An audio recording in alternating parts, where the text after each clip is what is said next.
কাছে দূরে যে যেখানে আছেন সবাইকে স্বাগত জানাচ্ছি। আমি সুলতানা রহমান। দেখছেন বাংলা নিউজ নেটওয়ার্ক এবং আমার সঙ্গে অতিথি হিসেবে রয়েছেন দুজন আপনারা সবাই চেনেন এবং খুবই জনপ্রিয়। আমার সঙ্গে রয়েছেন বিবিসি বাংলার সাবেক সম্পাদক সাবির মুস্তাফা এবং রয়েছেন online activist columnist Arif Jebtik. আপনাদের দুজনকে আমি স্বাগত জানাচ্ছি।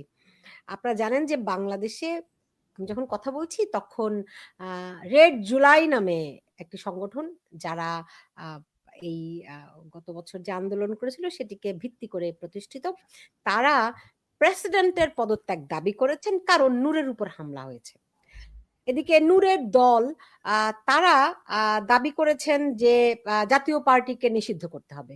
অন্যান্য সব রাজনৈতিক দল একজোটে বলছে জাতীয় পার্টিকে নিষিদ্ধ করতে হবে। অন্যদিকে নূরের দল আবার দাবি করেছিল যে অন্য যেই দলগুলো রয়েছে বা তাদের তাদের প্রমোট দাতা, মানে তাদেরকে যারা উৎসাহ দেয়, বিভিন্ন রকম বিদেশ থেকে নির্দেশনা দেয়, তারা তারা একটা টেলিভিশন চ্যানেল দখল করতে চেয়েছে।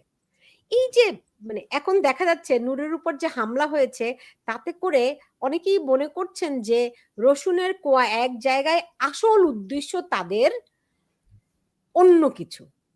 সাবির মুস্তাফা, আসলে কি অন্য কিছু উদ্দেশ্য নাকি ঘটনা কি ঘটছে খেই রাখাও তো মুশকিল। আসলে এই ঘটনা দেখে আমার মনে হলো যে গণ অধিকার পরিষদ বেশ কিছুদিন যাবৎ আম ধরুন অগাস্টের আগে থেকেই যখন জুলাই সনদটা ঘোষণা করা হলো তখন থেকেই কিন্তু এরা খুবই নাখোশ যে তাদেরকে ছোট করা দেখা হচ্ছে। যে ৩ দলকে প্রাধান্য দিচ্ছে সরকার এবং ঐকমত্য কমিশন যারা এই জুলাই সনদটা তৈরি করেছিল বা জুলাই ডিক্লারেশন যে ঘোষণাপত্র যেটা ৫ই অগস্ট পাবলিশ করা হল বা মোহাম্মদ ইউনূস যেটা পাঠ করলেন সংসদ ভবনের সামনে। তো তারা অভিযোগ করেছিল যে তাদেরকে শেয়ার করা হয়নি ডকুমেন্ট, তাদেরকে অন্য শুধুমাত্র ৩ টা দলের সাথে এটা শেয়ার করা হয়েছে এবং নুরুল হক নূর গণ অধিকার পরিষদের নেতা, তিনি একটা জ্বালাময়ী মানে বক্তৃতা দিয়েছিলেন সংবাদ সম্মেলন করে। ওইটা দেখে আমার মনে হয়েছিল যে তারা তাদের সাথে সরকারের একটা র্যাপচার হয়ে গেছে এবং তারা কিছু একটা করতে চায়।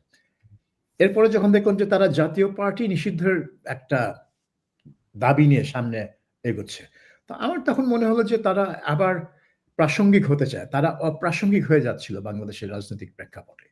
এবং নূরের মতো নেতা যিনি ২০১৮ সালে অরিজিনাল কোটা মুভমেন্টের নেতা এবং তিনি ওই মানে মুভমেন্ট থেকে একটা নেতা হিসেবে প্রতিষ্ঠিত হলেন, দল করলেন।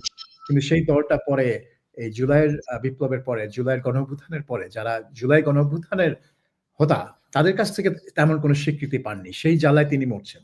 তো তিনি আবার সিনে ফেরার জন্য জাতীয় পার্টি দিকে টার্গেট করলেন। তো জাতীয় পার্টিকে অনেকদিন ধরে টার্গেট করা হচ্ছে কিন্তু জাতীয় পার্টিকে টাচ করা হয়নি। তো এখন আমি দেখছি যে হয়তো গণ অধিকার পরিষদ মনে করছে যে সিন থেকে আওয়ামী লীগ নাই। তো আওয়ামী লীগের যে একটা ভোট ব্যাংক সেটা ২০% হোক, ২৫% হোক, যত পার্সেন্টই থাকুক এই মুহূর্তে, সেই নৌকা মার্কার যে ভোটগুলা সেটা অন্যরা পাবে। কিভাবে ডিস্ট্রিবিউট হবে কেউ জানে না। জাতীয় পার্টিরও তো একটা ভোট ব্যাংক আছে। তারা কিন্তু সবসময় ৮ থেকে ১৫% এর ভোটের মধ্যে পায়। তাদের ১০-১২% কিন্তু একটা নির্ধারিত ভোট ব্যাংক। তো এই ভোট ব্যাংকটা যদি এগেইন এতিম হয়ে যায়, অর্থাৎ জাতীয় পার্টি যদি নিষিদ্ধ হয়ে যায়, তো এই ভোটাররা তখন অন্যান্য দলের দিকে যাবে। তো গণ অধিকার পরিষদ হয়তো দেখছে যে ভোটের মাঠে তাদের অস্তিত্ব একেবারেই নাই। খুবই নড়বড়ে অবস্থায় আছে। তো এখন সেটা করতে গিয়ে তারা যেই অভিযানটা করলেন আ গতকাল ২৯ তারিখ, সেটার যে পরিণতি হলো যে সংঘর্ষ, এই পরিণতি কি তাদের পরিকল্পনায় ছিল? আমার তো তা মনে হয় না। যদিও নুরুল হক নূর এর আগেও অনেক সময় মার খেয়েছেন। ছাত্রলীগের হাতে, যুবলীগের হাতে মার খেয়েছেন এবং যখনই তিনি মার খান তিনি একটা জাতীয় পরিচয়ের মাত্রাটা তার একটু এক ধাপ বেড়ে যায়। এবারও তাই হয়েছে। এবারও কিন্তু তাই হয়েছে। সবাই এই তার উপর আক্রমণটাকে কনডেম করছে। সবাই তার উপর আক্রমণের বিচার নিয়ে কথা বলছে। অথচ দেখেন জুলাই মাসের ১৬ তারিখে সেনাবাহিনী যখন গুলি করে গোপালগঞ্জে ৫ জনকে হত্যা করল, সেটার কিন্তু কোনো খবর নাই। সেটা কিন্তু সরকার থেকে কনডেম করা হয়নি। বরং এমনকি এটা একনলেজও করা হয়নি যে ওখানে লোকজন মারা গেছে। এবং সেখানে যেটা তদন্ত কমিশন গঠন করা হলো সেটার তদন্ত রিপোর্টের কিন্তু কোনো হদিস নাই। জুলাই ১৬ তারিখের ঘটনা এখন আমরা অগাস্টের শেষ প্রান্তে চলে এসেছি। কোনো হদিস নাই। কিন্তু এই নুরুল হক নূরের উপর আক্রমণের ফলে জুডিশিয়াল এনকোয়ারি অলরেডি সরকার দিয়ে দিয়েছে। তো তারা অনেক তটস্থ হয়ে গেছে। এবং এইটার বলে বলীয়ান হয়ে গণ অধিকার পরিষদ সহ অনেকেই এখন তারা পুরো ঘটনার জন্য জাতীয় পার্টিকে দায়ী করে বলছে এই পার্টিকে নিষিদ্ধ করতে হবে। তো এখন একটা মারামারি হয়েছে, সেটা নিয়ে কোনো সন্দেহ নেই। আমরা সবাই ভিডিও দেখেছি, সেনাবাহিনী, পুলিশ দুজনে মিলে নূর এবং তার সহকর্মীদেরকে লাঠিপেটা করেছে। তো এখন ২ টা দলের মধ্যে মারামারির জন্য যদি একটা দলকে নিষিদ্ধ করতে হয়, তাহলে তো বাংলাদেশের ইতিহাসে এই সব দলকে প্রতি বছর নিষিদ্ধ করতে হবে। এখন আপনি যাবেন কোথায়? তো এটা তো একটা অবাস্তব দাবি। কিন্তু এই দাবিটাই হচ্ছে এখন মূল হয়ে দাঁড়িয়েছে। দেখবেন এই দাবিটা সবাই করছে।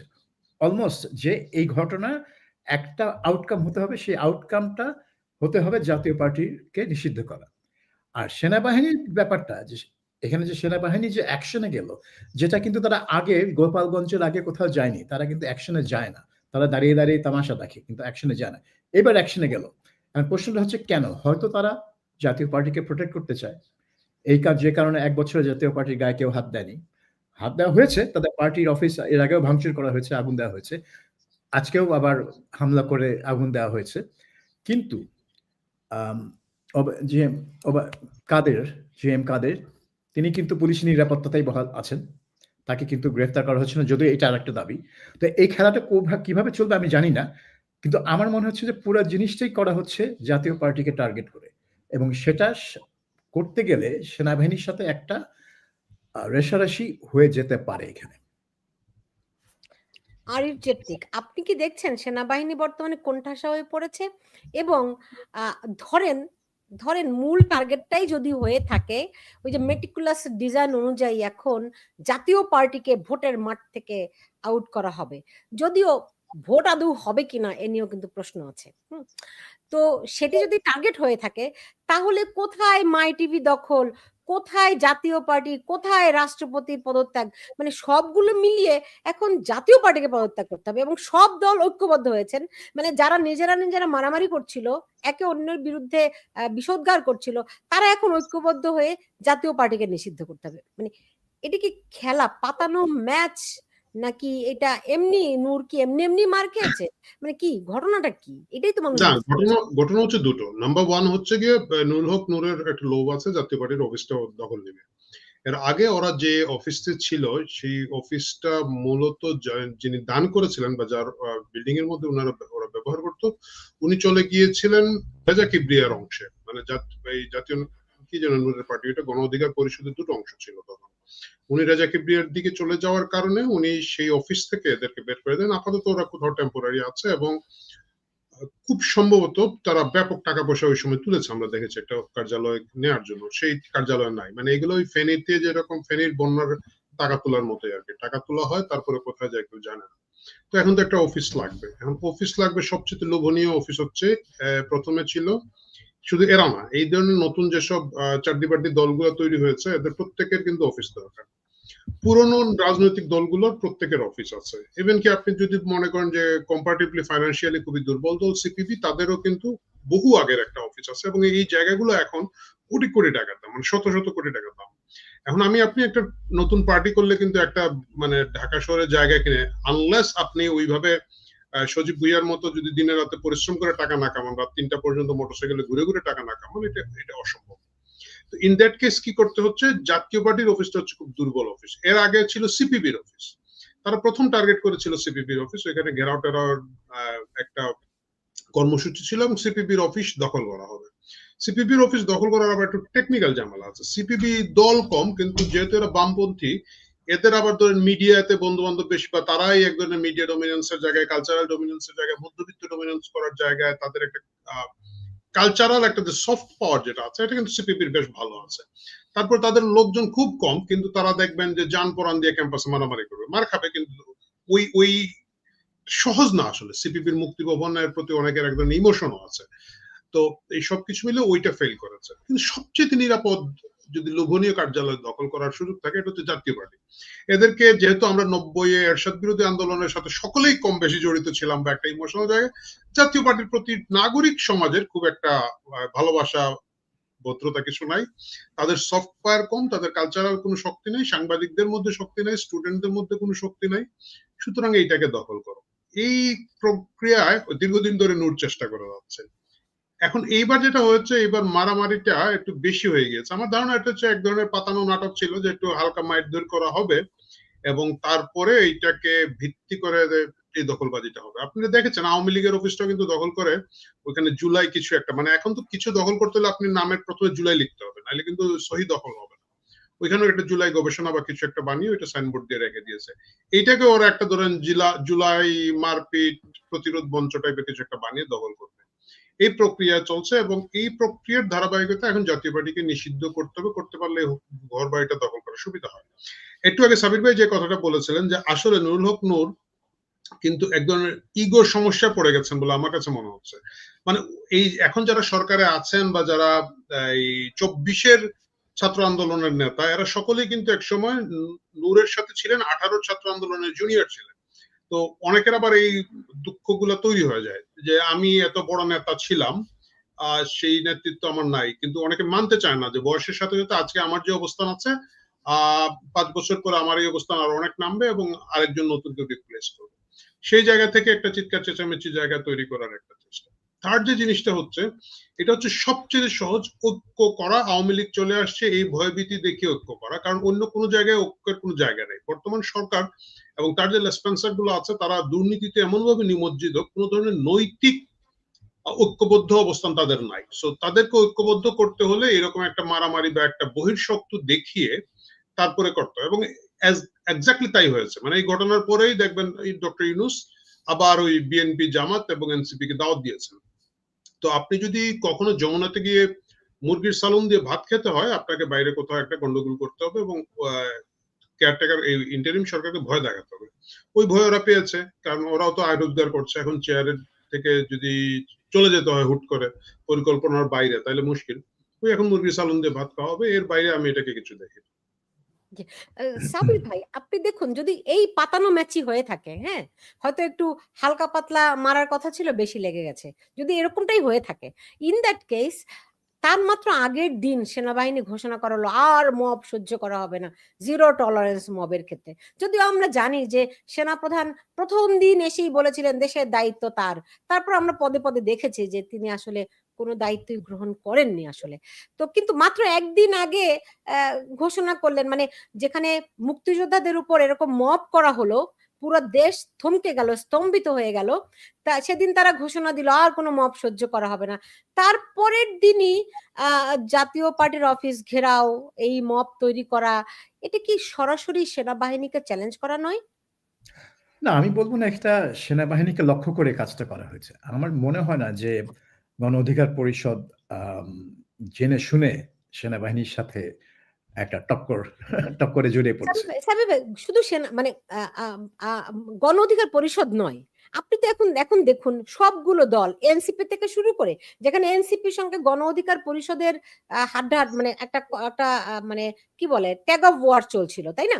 সেখানে তারা এখন এনসিপি প্রথম এই হামলার বিরুদ্ধে প্রতিবাদ জানালো, আইন উপদেষ্টা হাসপাতালে চলে গেলেন, হেফাজত রাস্তায় নেমে এলো, আরো কি কি যেন আছে না, যে কি ইসলামী আন্দোলন, ইসলামী আন্দোলন, তারপরে কি আরো কি কি যেন মঞ্চ, কি কি যেন হয়েছে না, ইনকিলাব ইনকিলাব মঞ্চ। মঞ্চ, এরা সবাই কিন্তু এখানে যুক্ত হয়েছে। যা ওয়ারাস তারা কিন্তু প্রত্যেকে বিরোধী ছিল, এবং তারা এসে এখন সরাসরি বলছে যে সেনাবাহিনী তাদের উপর হামলা করেছে। সো আপনি কেমন করে বলেন যে এটি মানে সরাসরি চ্যালেঞ্জ নয় আর কি? না, সরাসরি চ্যালেঞ্জ হতো তারা যদি পরিকল্পনাটা সেভাবে করত যে আমরা সেনাবাহিনীকে উস্কে দিব এখানে। কারণ সেনাবাহিনী যেটা বলেছে যে তারা মব আর টলারেট করবে না, এটা কিন্তু প্রথমবার বলেনি। বেশ কয়েকবার কিন্তু তারা বলেছে। যখনই একটা ঘটনা ঘটে যেটা নিয়ে পাবলিক একটা আলোচনার সৃষ্টি হয়, সোশ্যাল মিডিয়া এবং মেইনস্ট্রিম মিডিয়াতেও এটা নিয়ে লেখালেখি হয়, এডিটোরিয়াল লেখা হয় যে মবক্রেসি থেকে বের হতে হবে, মব ভায়োলেন্স বাংলাদেশকে অস্থিতিশীল করে তুলছে, তখনই সেনাবাহিনী থেকে একটা হুঙ্কার আসে যে তারা কঠোর হস্তে রুখে দিবে। কিন্তু যদিও তাদের হাতে ম্যাজিস্ট্রেসি পাওয়ার আছে, সেনাবাহিনী আমার মনে হয় যে খুব যেখানেই একটু রাজনৈতিকভাবে বিষয়টা একটু স্পর্শকাতর, সেখানেই তারা হস্তক্ষেপ করতে চায় না। মানে আপনি দেখেন তারা ৩২ নম্বরটা কিভাবে ভাঙা হলো, ঘোষণা দিয়ে ২ দিন ধরে ভাঙা হলো। তো ওইটা তারা হস্তক্ষেপ করেনি। ওইটার চেয়ে বড় মব ভায়োলেন্স বাংলাদেশের গত ১ বছরে কি ছিল? তো ওটা তারা জায়গা বুঝে তারা জিনিসটা করে। গোপালগঞ্জে গিয়ে ভায়োলেন্স হচ্ছিল ঠিকই, কিন্তু তারা একদম গুলি করে বসলো একটা দলকে রক্ষা করার জন্য। হ্যাঁ? সেখানে তারা একটা পক্ষ নিয়ে নিল। তো কাজেই আমার মনে হয় যে সেনাবাহিনী জায়গা বুঝে হস্তক্ষেপটা করে এবং এখানে তারা যে হস্তক্ষেপ করেছে, এইটা আমার মনে হয় না তারা অজ্ঞানে করছে। আমার মনে হয় তারা সজ্ঞানে, এবং আমার মনে হয় যে তারা আদেশ পেয়েই করেছে। কারণ ওই যে সিপাহী যার হাতে একটা লাঠি, সে যে লাঠি দিয়ে একে পিটাচ্ছে, সেকে পিটাচ্ছে। সে কিন্তু মানে যেটা রাজনৈতিকভাবে স্পর্শকাতর, সেখানে কিন্তু রাজনৈতিক বা এট লিস্ট তার চেইন অফ কমান্ড থেকে আদেশটা না আসলে সে এটা করবে না। সে চুপচাপ দাঁড়িয়ে দেখবে, যেটা তারা নরমালি করে। তারা লাঠিপেটা করে কাদেরকে? এই রিকশাওয়ালা-টিকশাওয়ালা যেদের মানে রাস্তার লোক, মানে সরানো-টরানো একটু মানে রাস্তাটা ঠিক রাখার জন্য। তখন লাঠি ঘুরায়। যদিও মারে না, অনেক সময় মারার ভান করে। আম কাজেই আমি বলব যে গণ অধিকার পরিষদ কিন্তু আমার মনে হয় এদের যে রিঅ্যাকশন দেখলাম পরে, এটা দেখে মনে হলো যে তারা আসলে একটু শকড হয়েছে।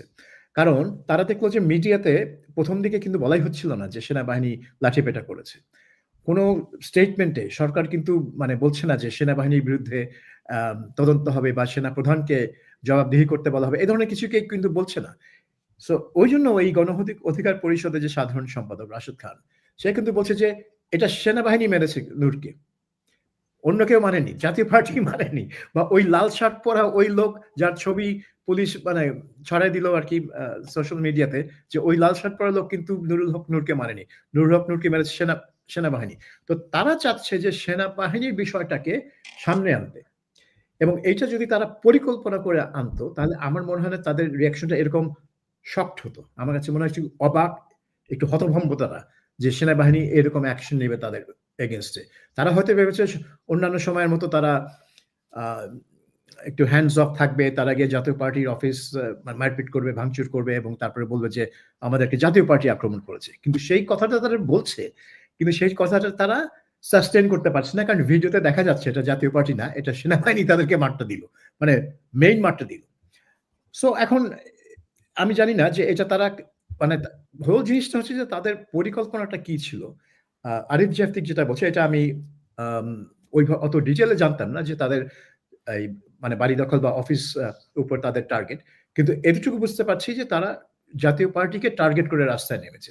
এমন সময়ে যখন তারা মনে করছে তারা বাংলাদেশের রাজনীতিতে অপ্রাসঙ্গিক হয়ে যাচ্ছে এবং অন্য ৩ টা দল তাদেরকে ছেড়ে অনেক দূর এগিয়ে যাচ্ছে এবং তারা রাস্তার অনেক পিছনে পড়বে। যখন না থাকবে পার্লামেন্টে, না থাকবে কোন জায়গায়। আর ইলেকশন হয়ে গেলে তো তারা নিশ্চিহ্ন হয়ে যাবে।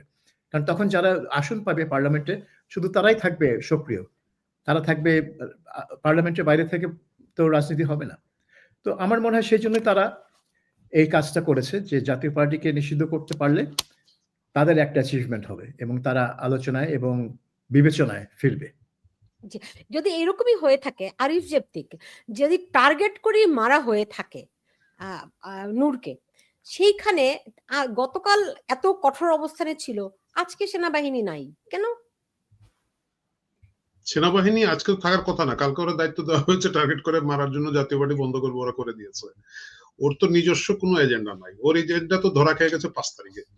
৫ তারিখে তাদের যেভাবে এজেন্ডাটা ছিল যে মানে শেখ হাসিনাকে কিল করা হবে এবং এক ধরনের কাহিনী, এটা তো জেনারেল ওয়াকার ফেল করেছে, কারণ হাসিনা তো ওয়াকারকে না বলে ইন্ডিয়া চলে গেছে। সো ওই সময় আপনি যখন মূল পরিকল্পনায় কিচ্ছু লেগে যায়, তখন কিন্তু মুশকিল আবার পুরো জিনিসটাকে নতুন করে তৈরি করা, গুছানো, এবং এটা তারা পারে না, সেই যোগ্যতা আসলে এদের নাই। তো এদের নাই, এদেরও দোষ নাই, এটার পিছনে শেখ হাসিনার দোষ আছে, সেটা ভিন্ন প্রসঙ্গ। তো এই কারণে এখন একটু আওলা জলা। গতকালকে বলা হচ্ছে মেরেছে, আজকে তো তাদেরকে কোনো অর্ডার দেওয়া হয়নি, আজকে দেওয়া হয়নি, তারা করছে। এটাতে আলাদা কোনো আমি কিছু দেখি না। মানে তাদের এটা কোনো নৈতিক অবস্থান না, এটা হচ্ছে স্ট্র্যাটেজিক্যাল অবস্থান। তাদের অবস্থান হচ্ছে গোপালগঞ্জ হইলে গিয়ে মারবো, সুনামগঞ্জ হইলে মারবো না। সো ইট ইজ ফাইন, ওরা ওদের জায়গা থেকে আছে। এই জিনিসটা কি হবে না হবে, জামাত যেভাবে সিদ্ধান্ত দিবে এইভাবে হবে। জামাত বলছে যে মব আমরা একলা করবো, এরা আবার মব করে কেন? মবের লাইসেন্স তো সবাই দেওয়া যাবে না। মবের লাইসেন্স এবং মদের লাইসেন্স এই দুইটা কিন্তু বাংলাদেশে খুব মানে রেয়ার, সবাইকে দিলে হবে না, দিলে শহরের বন্দরে মাতলামি মানে বেড়ে যাবে। তো মদের লাইসেন্স কাদের হাতে যায় না, মোবাইল লাইসেন্স জামাতিদের হাতে। ওরা আর্মিরে বলছে যে নিয়ন্ত্রিত মব করতে হবে আর কি, এটা হচ্ছে। মোবাইল লাইসেন্স যদি বলেন, তো সরকার তো আজকে প্রকাশ্য সেনাবাহিনীর বিরুদ্ধেও মোবাইল লাইসেন্স দিয়ে দিল। কারণ আপনি সরকারের বিবৃতিটা যদি পড়েন, যে প্রেস উইং থেকে যে বিবৃতিটা দেয়া হয়েছে, সাবির ভাই নিশ্চয়ই পড়েছেন, যে সেখানে তারা বলেছে যারা নূরের উপর হামলা করেছে তদন্ত করে বিচারের আওতায় আনা হবে। খুব কড়া একটা বক্তব্য কিন্তু সরকার থেকে দেয়া হয়েছে, তাই না? তো জিনিসটা কি দাঁড়ালো? সেনাবাহিনী সরকারের অংশ না?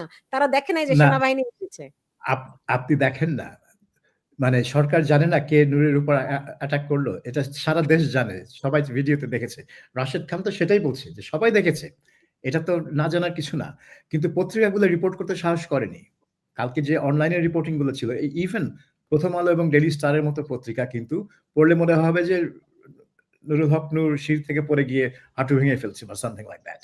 হ্যাঁ, তো এখন সরকার যখন বলে যে তদন্ত করে বের করা হবে, এখন সেই তদন্তের রিপোর্টের আদৌ কোনো লাইন আপনি পড়তে পারবেন কিনা বা আদৌ কাউকে দেখানো হবে কিনা যে ওই তদন্তে কি বের হলো, আমি জানি না।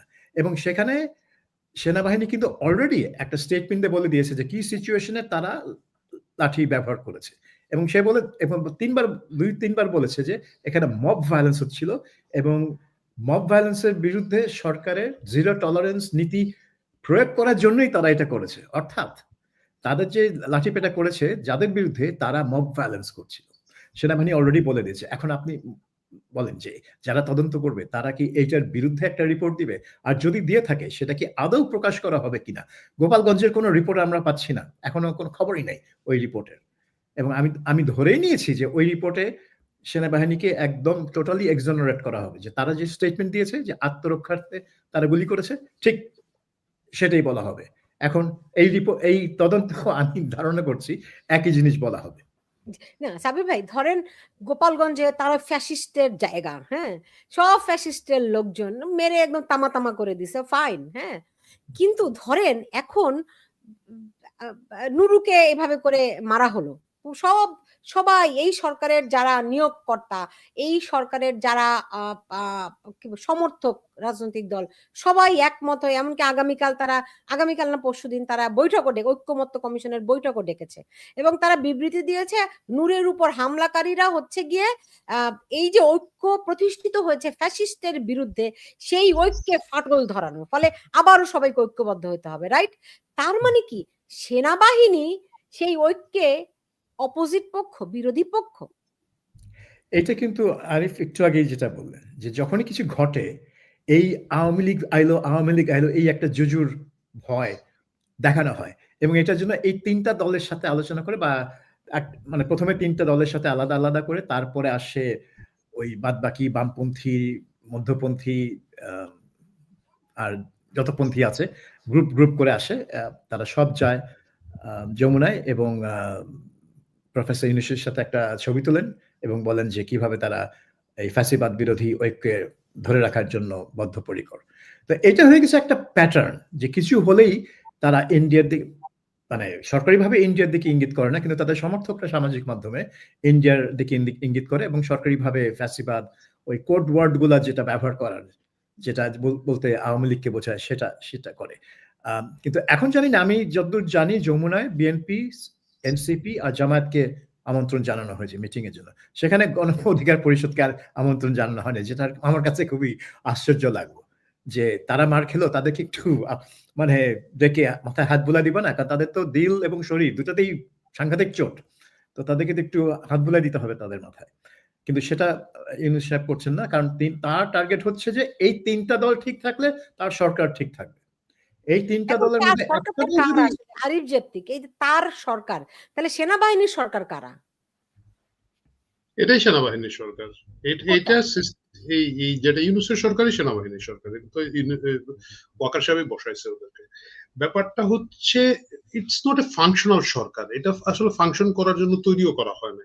কালার রেগুলেশনের পরে কোন দেশে এইসব সরকার তৈরি করা হয় দেশের মধ্যে ডিজাস্টার আরো বাড়িয়ে দেওয়ার জন্য। সো ওই জায়গা থেকে তারা খুব ভালো অবস্থা আছে। আপনি এখানে না, মানে একবারে জেলেনস্কি থেকে শুরু করে যেসব দেশে আপনি দেখবেন এইসব ক্লাউন সরকার বসানো হয় আফটার এ কালার রেভলিউশন, সব জায়গাতেই আহ, খুঁজে খুঁজে সব ইনকম্পিটেন্স লোকজনকে বের করে আনা হয়, যারা সবচেয়ে অযোগ্য অদক্ষ যারা তাই। তো এইখানেও তাই দেখবেন আপনি, এই উপদেষ্টা মহলের মধ্যে যা লোক আছে এদের অ্যাডমিনিস্ট্রেটিভ পাওয়ার এক্সারসাইজের কোনো ইতিহাস নাই 99% লোকজনের, এরা অ্যাক্টিভিস্ট এটা ওইটা ওরা আছে। এবং একটা পর্যায়ে যখন কোন একটা নৈতিক শক্তির উপর একটা সরকার না থাকে, একটা মিশন ভিশন না থাকে, তখন কি হয় জিনিসটা খুব লুজ হয়ে যায়। যখন একটা হচ্ছে ধরেন এখানের মধ্যে আমরা তিনজন আছে, আমরা তিনজন মিলে একটা সরকার গঠন করব, আমরা জানি আমরা কি অ্যাচিভ করতে চাই, সে ধরেন আমরা দেশের সমাজতন্ত্র আনতে চাই বা আমরা ইসলামী শাসন আনতে চাই, এভরিওয়ান ইজ টিম। সো তখনও কিন্তু আবার যার যার জায়গা থেকে এইভাবে কাজ করবে, কিন্তু আমরা জানি না, হঠাৎ করে একদিন ফাইন মর্নিং এ দেখলাম আপনি আমি আর সাবির ভাই বসে একটা সরকার আমাদেরকে দিছে, আমি আপনাদেরকে চিনি না, আপনার আমার চিনি না, 2-3 দিন চেষ্টা করে দেখবো কিছু হচ্ছে, তারপর চিন্তা করবো আমি আমার মতো পয়সা বানাই। যখন আমি আমার মতো পয়সা বানাচ্ছি, সরকারের আরেকটা অর্গান দেখবে আরে ও তো বানায়, আমিও আমার মতো বানাই, তখন আর কোনো কাজকর্ম হয় না। এখনো এই সরকারের ওরকম কোনো কাজকর্ম হয় না। এখন এই সরকার যেটা করে যে যখনই দেখে যে আরে ভাই আমার তো কাজ টাকা পয়সা কামানো তো একটু ঝামেলা হয়ে যাচ্ছে, কি ঝামেলা, ওই 3 পার্টির ডাক দেখে আবার কিছু কিছু দেয়। আমরা জানি যে কে যেন বলেছিল, আমি দেখেছি যে ভিতরে নেগোসিয়েশন হয় ভিন্ন জিনিস, আমাকে ওই মন্ত্রণালয়ের ডিজি দিতে হবে, বিএনপি বলে আমাকে ওই ভার্সিটির ভিসি দিতে হবে, ওইগুলো আর বাইরে এসে বলে গণতন্ত্র এবং নির্বাচন, ওই ভাগাভাগি হয়, তোরা এইটা এটা নে, আমরা এটা এটা নিচ্ছি, ফাইন ফ্যান্টাস্টিক, আবার সামনে চলো, আবার কিছু মাস চলে, এভাবেই চলছে। সেনাবাহিনীকে এরা ঘাটায় না, এরাও সেনাবাহিনীকে ঘাটায় না, কারণ সেনাবাহিনী আবার একটা বিগ এন্টারপ্রাইজ, তাদেরও হাজার হাজার কোটি টাকার ব্যবসা বাণিজ্য এটা ওইটা আছে, তারা তাদের মতো ওইগুলার মধ্যে দিয়ে আছে। Very interesting. মানে আপনি কোথায় আগা কোথায় মাথা কোথায় লেজ কিছু খুঁজে পাওয়া যায় না, কিন্তু ধরেন আজকে আমার হচ্ছে খুব ইন্টারেস্টিং লেগেছে, যেটা আমি শুরুতেই বলেছিলাম যে জুলাই কি কি যেন একটা জুলাই ফোরাম, কি যেন রেড জুলাই, তারা এর মধ্যে এই পরিস্থিতির জন্য তারা দাবি করেছে যে রাষ্ট্রপতিকে অপসারণ করতে হবে। মানে এর সঙ্গে রাষ্ট্রপতির সম্পর্কটা কি আবার সাবির ভাই? যে অনেকেই মনে করছেন আসলে এই যে এখন যেই জগা খিচুড়িটা করা হয়েছে, এটির মূল টার্গেট সেনাপ্রধান অথবা রাষ্ট্রপতিকে অপসারণ করা। আপনি কি সেই যোগসূত্র দেখেন? সেনাপ্রধান এবং রাষ্ট্রপতিকে অপসারণ করার যে প্রচেষ্টা, সেটা তো আজকের না, সেটা তো আমরা কয়েক মাস আগে থেকে দেখে আসছি। এবং বিশেষ করে যারা আর কি তখনও বোধহয় এনসিপি জন্ম হওয়ার আগে থেকেই তারা চেষ্টা করছে, যখন তারা বৈষম্য বিরোধী ছাত্র আন্দোলন ছিল, এটা তো খুব ওপেনলি পাবলিকলি হলো, এবং বিএনপি সেটার বিরুদ্ধে গেল, বললো যে না, ধারাবাহিকতা বজায় রাখার জন্য সেনাপ্রধানকে রাখতে হবে। এবং আমার মনে হয় সেনাপ্রধানও সে ধরনের একটা অবস্থানে ছিলেন, কারণ তিনি তো 5 তারিখে সবাইকে নিয়ে বঙ্গভবনেই বসলেন, প্রেসিডেন্টের সাথেই বসে তো এই অন্তর্বর্তীকালীন সরকার গঠনের প্রক্রিয়া নিয়ে আলাপ করলেন। কাজে এটা নতুন কিছু না, কিন্তু তারা এটা একটা সুযোগ সৃষ্টি করে দিয়েছে। যখনই কোনো উত্তেজনা সৃষ্টি হয়, যখনই কোনো হুমকি আসে, কোনো মানে যে স্টেবিলিটির প্রতি, মানে এই বর্তমান সময়কে যদি স্টেবল বলি, তার যে যতটুকু স্টেবিলিটি আছে সেখানে যখন হুমকি আসে, তখনই যে যার অবস্থান থেকে একটা করে দাবি নিয়ে আসে। তো তারা হয়তো ভাবছে যে এটা হচ্ছে মোক্ষম সময়, এখন আমরা জাতীয় পার্টির নিষিদ্ধকরণ চাচ্ছি, এই সুযোগে আমরা রাষ্ট্রপতির পদত্যাগ চাই না কেন? কারণ অলরেডি তো তার ছবি সরিয়ে ফেলা হয়েছে বিভিন্ন এমবেসি থেকে, তো অলরেডি এক ধরনের অ্যাকশন প্রেসিডেন্টের বিরুদ্ধে নেওয়া হয়েছে। তো এখন ব্যাপারটা হচ্ছে যে এই সরকার এই যে 3 পার্টির সাথে বৈঠক করবে, এই 3 পার্টির সাথে বৈঠকে তারা এই বিষয়গুলো নিয়ে আলাপ করবে কিনা, জাতীয় পার্টিকে নিষিদ্ধকরণ, তারপরে প্রেসিডেন্টকে অপসারণ। জেনারেল ওয়াকারের দিকে হাত বাড়াবে বলে আমার মনে হয় না, কারণ ওইটা করতে গেলে অন্য ধরনের খেলা শুরু হয়ে যাবে, কারণ ওয়াকার তো শিশু না, ঢাকা ক্যান্টনমেন্টে তো তার একটা অবস্থান আছে, এবং কাজে এটা হয়ে যাবে এক্সট্রিম একটা মুভ যদি ইউনূস আর্মি চিফকে রিপ্লেস করতে চায়, নতুন আর্মি চিফ অ্যাপয়েন্ট করতে চায়। কিন্তু প্রেসিডেন্টকে সরালে এখানে আবার সাংবিধানিক প্রক্রিয়ার অনেক অনেক প্রশ্ন চলে আসে, কারণ এখনো তো বাংলাদেশ সংবিধান তো চলমান, এটা তো সাসপেন্ড করা হয়নি, বাতিল তো দূরে থাক।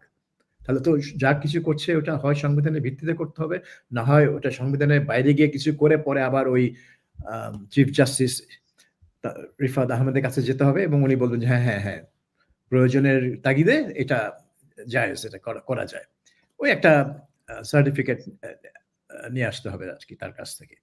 প্রধান কিন্তু বিচারপতি এরই মধ্যে নাকি রাষ্ট্রপতি হওয়ার প্রস্তাব দেওয়া হয়েছিল। প্রধান বিচারপতিকে জি। মানে তার প্রধান বিচারপতির পদ থেকে উনি পদত্যাগ করে তারপর রাষ্ট্রপতি হবেন।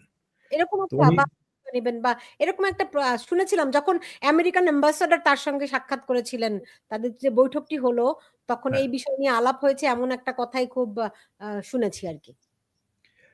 না আমার মনে হয় যে উনি উনি তো রাজি হননি। যেটা আমি না উনি আমি রাজি যতদূর হন। জানি। হ্যাঁ, রাজি হবেন কেন? কারণ তিনি তো জানেন যে এই রাষ্ট্রপতি আহ মেয়াদ মেয়াদ আর মানে সরকারি মেয়াদ আর আসল মেয়াদের মধ্যে বিরাট তফাৎ থাকতে পারে। এমনকি আপনার মনে আছেন ১৯৯০ সালে যখন প্রধান বিচারপতি শাহাবুদ্দিন আহমেদকে ওই তত্ত্বাবধায়ক সরকারের প্রধান হিসেবে আনার জন্য অনুরোধ করা হলো। তিনি কিন্তু একটা শর্ত জুড়ে দিলেন যে নির্বাচন শেষে তিনি আবার তার পদে ফিরে যাবেন। যেটা ছিল সংবিধানের টোটাল লঙ্ঘন এবং সেটাকে জায়েজ করার জন্য আরেকটা সাংবিধানিক সংশোধনী পাস করতে হলো যে ১১তম সংশোধনী। সেটা ছিল যাতে তিনি প্রধান বিচারপতি প্রেসিডেন্ট হলেন, আবার তিনি প্রধান বিচারপতি পদে ফিরে গেলেন। তো উনি কিন্তু জানতেন যে বিচারপতি থেকে তিনি যদি চলে যান রাষ্ট্রপতি হন, তখন কিন্তু তার মেয়াদ মাত্র ওই যে ৬ থেকে মানে ৩ মাস ইলেকশন তারপরে সরকার গঠন-ফঠন মানে আরো ৩-৪ মাস হয়তো লাগতে পারে। তারপর কিন্তু তিনি রিটায়ারমেন্টে চলে যাবেন। অথচ তিনি যদি আবার পদে ফিরে যান, তার যেই প্রধান বিচারপতির পদে, তাহলে আরো ৩.৫ বছর তার মেয়াদ ছিল। তো ওইটা তিনি মিস করতে চাননি। তো এখন রিফাত আহমেদ তিনি তো এইসব কিছু মিস করতে চাইবেন না। তিনি তো সবে প্রধান বিচারপতি হলেন। তার সামনে আরো অনেক বছর আছে এই করার। তো আমার কেন জানি মনে হয় যে এই যে মিটিং ডেকেছে, এটা মিটিংটা ডেকার কারণ হচ্ছে যে এই ধরনের কিছু একটা সিদ্ধান্ত নিয়ে তারা আলাপ করবেন। যে এই ঘটনার প্রেক্ষিতে শুধু একটা বাণী না ছুড়ে কিছু একটা করা যায় কিনা এবং জাতীয় পার্টি নিষিদ্ধকরণের সিদ্ধান্তটা আসলেও আমি আশ্চর্য হব না। যেভাবে আওয়ামী লীগের কার্যক্রম নিষিদ্ধ চলে আসলো। এটা বিএনপি যদিও অপোজ করেছিল শুরুতে, পরে মেনে নিল যে হ্যাঁ, এটা করলে হয়তো ফ্যাসিবাদ বিরোধী ঐক্য অটুট থাকবে আরকি। এটা হতে পারে। উম, আমরা আ- আমরা ওই খেলার দিকেই যাচ্ছি। ওকে, যদি তাই হয় তাতেও কি সমস্যার সমাধান হবে আরিফ জেপ্তি? ধরেন জাতীয় পার্টিকেও নিষিদ্ধ করে দিল। আমি একটা জিনিস বলি, দেখেন এখানে অলরেডি একজন একটা মন্তব্য করেছেন, আমি দেখিয়েছিলাম, অসংখ্য মন্তব্য আসছে। তো সেটি হচ্ছে যে ধরেন জাতীয় পার্টি আওয়ামী লীগের দোসর ছিল, ফ্যাসিস্টের দোসর ছিল, এরে নিষিদ্ধ করে দাও। যদি তাই হয়ে থাকে তাহলে ধরেন তারা বলছে এই কারণে যে 14 নির্বাচন, 18 নির্বাচন, 24 নির্বাচন এগুলি সব একতরফা নির্বাচন, যারাই এখানে অংশ নিয়েছে তারাই ফ্যাসিস্টের দোসর, তাই তো? তাহলে তো 2018 নির্বাচনে বিএনপি অংশ নিয়েছিল, বিএনপিও ফ্যাসিস্টের দোসর, তাহলে বিএনপিকেও নিষিদ্ধ করতে হবে। এমনকি এই সেনা প্রধান এবং এই সেনাবাহিনী তারা তো সেই আওয়ামী লীগের আমলেরই, আওয়ামী লীগের শেখ হাসিনা নিয়োগ দেওয়ার সেনা প্রধান, তারা থাকে কিভাবে করে? না, এই সেনা প্রধান তো আসলে এমনিতেও থাকা উচিত না, তাদেরকে তো দাবি দেওয়া করা উচিত। ইজ এ মিসফিট সেনা প্রধান, এটা তো গত 1 বছরে আমরা নিজেরাও দেখেছি এবং আমি নিজে এই দাবির সাথে একমত। মানে তাকে অনেকে বলে থাকেন যে শেখ হাসিনা তার নেপোটিজমের চূড়ান্ত যে কাজগুলো করেছেন এর মধ্যে একটা হচ্ছে সেনাপ্রধান নিয়োগ, তার ফুফাতো বোনের জামাই হাজবেন্ড হিসেবে দিয়েছেন। আমি জানি না এটা সত্যমতটা সেনাবাহিনীর ভিতরে ওনার যোগ্যতা কি আছে না আছে, বাট তাকে নিয়ে অনেক ধরনের অবজেকশন আগেও ছিল। ইজ এ মিসফিট জেনারেল, এটা দেখাই যাচ্ছে, কারণ সে ওই যে বললেন আপনি আগে 5 আগস্ট প্রথম কথা হলো যে যেভাবে প্ল্যান করেছিল ওইভাবে শেখ হাসিনাকে আটকাতে পারে না এবং পরবর্তীতে এটাকে ধামাচাপা দেওয়ার জন্য সব দায়িত্ব সে নিয়ে নিয়েছে এবং সেই দায়িত্ব নেওয়ার পরে এখন হাজারে বিজারে লোকজন এখানে মারা যায়। করাপশন, দুর্নীতি, মব ভায়োলেন্স, যে যেখানে যেভাবে পারছে লুটপাট করে যাচ্ছে এবং সে ওইখানে লেফট রাইট করাচ্ছে তার সেনা সদস্যদের। কি করে না করে উনি নিজে ছাড়া কেউ জানে। He is a really crisis ম্যানেজমেন্টের জন্য খুবই বাজে সেনাপ্রধান এবং তাকে বহিষ্কার করার জন্য যারা দাবি তুলে যাচ্ছেন তাদের সকলের সাথে আমি একমত। গেল একটা প্রসঙ্গ, এটা হচ্ছে ব্যক্তি সেনা প্রধানের ব্যাপার। দ্বিতীয় যে কথাটা আপনি বলছেন যে জাতীয় পার্টিকে কেন নিষিদ্ধ করতে হবে, এই যে কালার রেগুলেশনের পরে যারা ক্ষমতা আছে তারা তাদের ক্ষমতাকে দীর্ঘায়িত করতে গিয়ে যাকে নিষিদ্ধ করতে হবে তাকে করবে, কারণ এখানে কোনোভাবে ফ্রি এন্ড ফেয়ার ইলেকশন দেওয়ার কোনো সিস্টেম নেই। ফ্রি এন্ড ফেয়ার ইলেকশন দিলে এদের ম্যাক্সিমামের জামানত বাজেয়াপ্ত হয়ে যাবে। প্রথম দিকে একটা ধারণা করা হয়েছিল যে বিএনপি যেহেতু একমাত্র একক বড় দল হিসেবে বেঁচে আছে, টিকে আছে, অবভিয়াসলি তারাই এককভাবে ক্ষমতা আসবে। কিন্তু 1 বছর ধরে বিএনপির পপুলারিটির যে অবস্থা আমি দেখতে পাচ্ছি খুব সুবিধাজনক নয়। যেভাবে তাদের বিরুদ্ধে চাঁদাবাজি, দখলবাজির অভিযোগগুলো তৈরি হয়েছে, মানুষ খুশি না। এই জায়গায় মানুষকে যদি ভোট দেওয়ার কোন ধরনের সুযোগ দেওয়া হয়, আপনি ঘুরে ফিরে একটা আওয়ামী লীগ নাম দিয়ে আনেন আর মুসলিম লীগ নাম দিয়ে আনেন, যদি ওই শক্তিটাকে একটা নির্বাচনে রাখা যায়, তাহলে নির্বাচন ঝুঁকির মুখে পড়ে যাবে। এটা মানে এই তথাকথিত ফ্যাসিস্ট এবং তাদের সমর্থকরা যদি আপনি 70% ফেয়ার ইলেকশন দেন, ওরা পাশ করবে। এটা বর্তমানে এই মুহূর্তে দুর্ভাগ্যজনক, দুঃখজনক, বাট এটা হচ্ছে আমার নিজের যে মার্কেট হাইপ দেখে বা জনগণের প্রতিক্রিয়া দেখে আমার কাছে মনে হয়। সুতরাং কোনোভাবে এদেরকে আনতে দেওয়া হবে না। এটা একই জিনিস, একতরফা নির্বাচন, যেটা আওয়ামী লীগ ধরেন ওই যে 153 জন নিয়ে আসছিল 14 সালে, এই ধরনের কিছু একটা এরা করতে যাবে, এবং এটা করতে যে কোনো জায়গায় যদি ঝুঁকির মুখে পড়ে যায়, মনে হয় যে কোনো না কোনো প্রক্রিয়া আওয়ামী লীগ চলে আসতে পারে, আমি বলি জাতীয় পার্টি নিষিদ্ধ করবে। আরো কিছু দল, আমি নাম স্মরণ করে দিতে চাই না, যাদেরকে ধারণা করা হয় যে এরা যদি থাকে, আওয়ামী লীগ হয়তো এদের মাধ্যমে নির্বাচন করতে পারে, এদেরকে নিষিদ্ধ করা হবে, এবং হয়তো স্বতন্ত্র নির্বাচনের শর্তটাকে কঠিন করে দেওয়া হবে। কারণ পাকিস্তানে যে জিনিসটা হয়েছে, পাকিস্তানে যখন কিছুই হয় নাই, ইমরান খানের লোকজন স্বতন্ত্র নির্বাচন করে তারা একটা বিপুল সংখ্যক বিজয় ছিনিয়ে আনতে পেরেছিলেন। এইটা বন্ধ করার জন্য এখন ধরেন 1% ভোটারের স্বাক্ষর লাগে স্বতন্ত্র প্রার্থী হইতে হলে, যেটা খুবই অনৈতিক একটা কথা, কারণ ভোট প্রত্যেকটা মানুষের ব্যক্তিগত অধিকার। আপনি 1% ভোটারের ভোট এক্সপোজ করে দিতে পারেন না, ওদের নাম ঠিকানা স্বাক্ষর সহ আপনি নিতে পারেন না। এটা হয়তো এখন 2%, 3%, 5% করে দেওয়া হবে। যেহেতু আওয়ামী লীগের প্রায় 150-র মতো সাবেক এমপি কারাগারে, তাদের পক্ষে তো মাঠে মোবিলাইজ করা সম্ভব না, এবং বাকি ধরেন আরো যদি 300 ধরি, বাকি 150 দেশের বাইরে পলাতক অবস্থায় আছে, যদি না মারা গিয়ে থাকে। এই জন্য 4-5% দিয়ে দিলে স্বতন্ত্র রুটেও নির্বাচন করার কোন সুযোগ আওয়ামী লীগকে দেওয়া হবে না, জাতীয় পার্টিকে দেওয়া হবে না, এবং এইভাবে কোন ধরনের ঝুঁকি ছাড়া পরবর্তী সরকার এবং নির্বাচন করার চেষ্টা তারা করবে। মানে কিন্তু এই সরকার আমরা তো দেখছি যে আবার ওই প্রশ্নটাতেই যেতে হয় সাবির ভাই, যে তারা সরকার বলছে যে যারা নূরের উপর হামলা করেছে তাদের বিরুদ্ধে ঐক্যবদ্ধ হতে হবে, হ্যাঁ, তাদের তদন্ত করে বিচার করতে হবে। আবার সেনাবাহিনী বলছে যে মব সহ্য করা হবে না। তার মানে দাঁড়াচ্ছে যে সরকার আসলে সেনাবাহিনীকে গুরুত্ব দিচ্ছে না। তাহলে যদি গুরুত্ব না দিয়ে থাকে, এই সরকারের শক্তিটা কোথায়? এই সরকারের শক্তি তো হচ্ছে যে এই সরকার ছাড়া কিছু নাই দেশে। এইটাই হচ্ছে তার শক্তি, যে সরকার চলে গেলে, যে ইউনূস যখন বলল যে আমি পদত্যাগ করতে পারি, একটা মেসেজ সে নাহিদ ইসলামের থ্রু দিয়ে, সে নিজে দেয়নি, এটা নাহিদ ইসলাম বাইর হয়ে বলল যে আমাকে বলেছেন যে তিনি পদত্যাগ করবেন।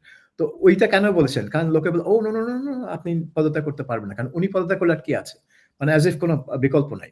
তো বিকল্প অবশ্যই আছে, কিন্তু এই সরকার যদি না থাকে তাহলে কি হবে? কে সরকার গঠন করবে? কিভাবে গঠন করবে? একজন অভিভাবক তো লাগবে। ৫ই আগস্ট না হয় ইউনূস, সরি ৫ই আগস্ট ওয়াকার সব দলকে নিয়ে এসে বৈঠক করে প্রেসিডেন্ট সাথে বসায় একটা রূপরেখার মতো তৈরি করেছিল যে একটা অন্তর্বর্তী সরকার গঠন করা হবে। তো কিন্তু এই সরকার চলে গেলে কি হবে? তো আমার মনে হয় না যে আপনি এই যে বিবৃতিগুলো দিচ্ছে সেনাবাহিনী দিক বা সরকার দিক, এই বিবৃতিগুলো আক্ষরিক অর্থে মানে দেখা ঠিক হবে না। এগুলো তারা দিচ্ছে ফর পাবলিক কনসাম্পশন, জনগণকে বোঝাচ্ছে। তাহলে কোনোটাই আমি আমি সেনাবাহিনী যখন বলে যে মব সহ্য করা হবে না, এটাও তাহলে আসলে আক্ষরিক অর্থে দেখার তো কিছু নাই, বারবার এটাই প্রমাণ নাই, হচ্ছে। কারণ হচ্ছে যে সেনাবাহিনী রাজপথে আছে, তাহলে তাদের এই ম্যাজিস্ট্রেট পাওয়ার সেনাবাহিনী দেওয়া লইয়া আছে, আমরা কি এবং করিব? সেনাবাহিনীকে নিয়ে অনেকে মক করছে না, অনেকে ঠাট্টা করছে যে এই যে তারা কিছুই করতে পারে না, তারা ঘুরে বেড়াচ্ছে, এই হচ্ছে সেই হচ্ছে, এখানে মব তৈরি করে এটা করা হচ্ছে সেটা করা হচ্ছে। তো সেটার জন্য সেনাবাহিনী একটা করে স্টেটমেন্ট দেয় যে আমরা কিন্তু আর টলারেট করব না। এখন যখনই একটা অ্যাকশন নিয়েছে তখনই সেটা হয়ে গেছে একটা পীড়াদায়ক ব্যাপার, যে কেন অ্যাকশনে গেল। এখন সেনাবাহিনী হয়তো বলতে পারে যে ভাই তাহলে আমাকে মাফ করে দেন, আমি ব্যারাকে ফিরে যাই, আমার এই আর টহল দেওয়ার দরকার নাই, ম্যাজিস্ট্রেসি পাওয়ার দরকার নাই, আপনারাই যা করেন করেন। তো এখন আমি জানি না, সেনাবাহিনীর ভিতরে নিশ্চয়ই অনেক লোক আছে, জওয়ান এবং অফিসার, যারা এই ডিউটি একদমই পছন্দ করে না। আবার অনেকে আছে হয়তো মনে করে যে ডিউটি তাদের করতেই হবে, কারণ না করলে তো দেশ রসাতলে যাবে। দেশ এমনিতেই রসাতলে, কিন্তু তারপরে আরো ভিজিবলি রসাতলে যাবে। তো এটা আমি এটা এমনভাবে দেখছি না যে সরকার এবং সেনাবাহিনী এখানে মুখোমুখি অবস্থানে চলে যাচ্ছে। কারণ এটা যদি হয় তাহলে তো একটা একটা এসপার ওসপার হয়ে যেতে হবে, কিন্তু সেটা তো একটা খুবই ক্রিটিক্যাল বিষয়। আমি মনে করি যে এইগুলো সব স্টেটমেন্টই ফর পাবলিক কনসাম্পশন, লোকজনকে বোঝানো যে আমরা কন্ট্রোলে আছি, চিন্তা নাই, আমরা নিয়ন্ত্রণে আছি। কিন্তু তারপরে এই দলগুলোকে ডেকে কি আলোচনা হচ্ছে আমরা কিন্তু জানবো না। ওখানে হয়তো শুধু ডিজিএফআই রেকর্ড করবে। তারপর এটা হয়তো ৩ বছর পর কোনো সময় ছেড়ে দিবে কোথাও। কোনো অনলাইনে পাবেন আপনারা। সো আমার মনে হয় যে এটা এই মানে নির্বাচনটা অবাধ হতে যে একটা আশা করা হচ্ছিল যে একটা অবাধ সুষ্ঠু নির্বাচন হবে, সেটার সম্ভাবনা একদমই ধূলিসাৎ হয়ে যাচ্ছে এবং জাতীয় পার্টিকে বিদায় দিয়ে এটাকে একটা আসন বন্টনের প্রক্রিয়া হিসেবে দেখা হবে। বিএনপি, এনসিপি, জামাত তোমরা তাদের মধ্যে একটা আসন বন্টন, কারণ এনসিপি অবাধ নির্বাচনে একটা আসন পাবে কিনা সে নিয়ে একটা সন্দেহ আছে, কারণ এটা ফার্স্ট পাস দ্য পোস্ট। তাদের কোনো নেতার এমন কোনো অবস্থান নাই কোনো এলাকায় যেখানে সে বলতে পারে যে সে ওখান থেকে জিতে আসতে পারে। সেজন্য তারা পিআর পদ্ধতির ধোঁয়াটা তুললো, কিন্তু সেখানেও তারা হালে পানি পাচ্ছে না। জামাত হয়তো ওই 10-12টাতেই থাকবে। কাজেই তাদের জন্য এখন একটা আসন বন্টনের নির্বাচন দরকার, যেখানে বিএনপি সরকার গঠন করলো কিন্তু এই দুই দল সাবস্ট্যান্সিয়াল সিট তাদেরকে বরাদ্দ করা হলো। কিন্তু সেটা করতে গেলে আওয়ামী লীগ, জাতীয় পার্টি যারা একটু এই ধরনের পার্টিকে নির্বাচন থেকে দূরে রাখতেই হবে। এবং যেটা আরিফ বললেন যে শুধু জাতীয় পার্টি না, আরো কিছু দল আছে যাদেরকে হয়তো টার্গেট করা হবে, যে জাসদ ফাসদ আছে, ইনুর জাসদ এবং ওয়ার্কার্স পার্টি, তাদেরকে হয়তো টার্গেট করা হবে, কারণ এদের মার্কা নিয়েও হয়তো আওয়ামী লীগেরা মাঠে নামতে পারে। আগে এরা নৌকা মার্কা নিয়ে ইলেকশন করতো, এখন এদের মার্কা নিয়ে আওয়ামী লীগেরকে। তারা তো সর্বব্যাপী শুধু আওয়ামী লীগকেই দেখে। এটা এই প্রশ্নটা আমি করবো, এটা আমার কাছে খুব ইন্টারেস্টিং। আওয়ামী লীগের রাজনীতিটা আমার কাছে খুব ইন্টারেস্টিং লাগছে, একটা জিনিস আমি বলবো, কিন্তু তার আগে আরিফ জেপ্তিক, দেখুন এখানে একজন একটা মন্তব্য করেছেন যে ইলিয়াস হোসেন তিনি নাকি সামাজিক যোগাযোগ মাধ্যমে বলেছেন তিনি নূরকে হামলা করতে বলেছেন, হ্যাঁ, তাই তাকে হামলা করেছে। বিষয়টি কি, সেনাবাহিনী কি তার কথায় চলে নাকি?